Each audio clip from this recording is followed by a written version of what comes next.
Dunia kejam pada lelaki miskin. Hidup tak ada kena-mengena, apa tu? Norrin bengang dengan bekas suami.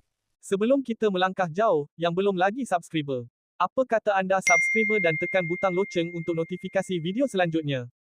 Pelakon dan pelawak, Norrin Iman mencuri perhatian ramai. Selepas memuat naik beberapa luahan di Threads, menerusi hantaran tersebut, Norrin berkata, selama ini dia banyak berdiam kerana mahu menjaga hubungan baik. Demi masa depan, jangan cabar aku, Norrin beri amaran. Namun, dia melihat ada yang sengaja mencuba untuk meraih pujian ramai.